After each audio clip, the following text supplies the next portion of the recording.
الحمد لله رب العالمين الرحمن الرحيم مالك يوم الدين والعاقبة للمتقين ولا عدوان إلا على الظالمين وأشهد أن لا إله إلا الله وحده لا شريك له وأشهد أن محمدًا عبد الله ورسوله صلى الله عليه وعلى آله وصحبه وسلم تسليما كثيرا. أما بعد فاتقوا الله أيها المؤمنون يا أيها الذين آمنوا اتقوا الله ولتنظر نفس ما قدمت لغد واتقوا الله إن الله خبير بما تعملون.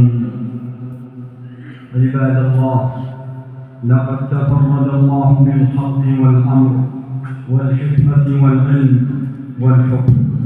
قال تعالى: وربك يخلق ما يشاء ويختار ما كان لهم الخيرة سبحان الله وتعالى عما يشركون.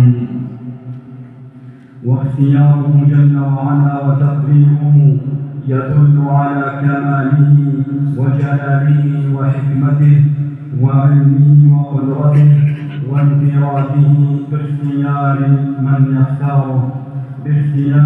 يختاره ويختصه من الأشخاص والأوامر والأماكن والأزمان.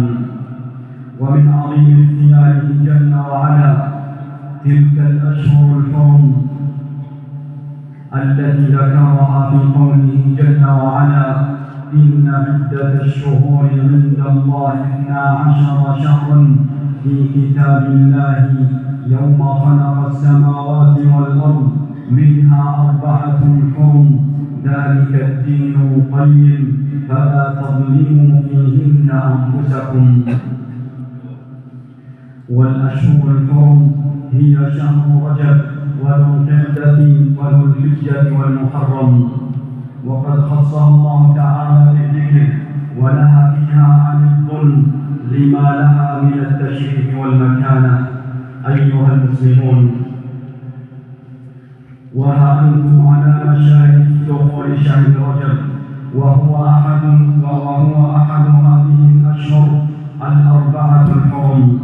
ففي الصحيحين عن أبي بكرة رضي الله عنه أن النبي صلى الله عليه وسلم خطب في حجة الوداع فقال: إن الزمان قد استدار كهيئته يوم خلق الله السماوات والأرض.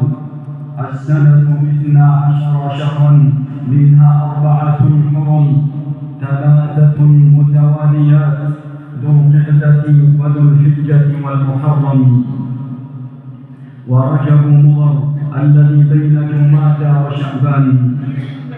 فاحذروا أشد الحذر أن تظلموا أنفسكم في هذا الشهر بالبدع والضلالات والظلم والعدوان والقتل والاقتتال والغش والكذب والغيبة والبهتان والحسد والظل، فإن الله جل وعلا قد زجركم ونهاكم عن ذلك. وهذا الشهر ليس له مزية أو مزيد عبادة على غيره من الشهور. يقول ابن حجر رحمه الله: لم يرد في فضل شهر رجب ولا في صيامه ولا في صيام شيء منه معين ولا في قيام ليلة مخصوصة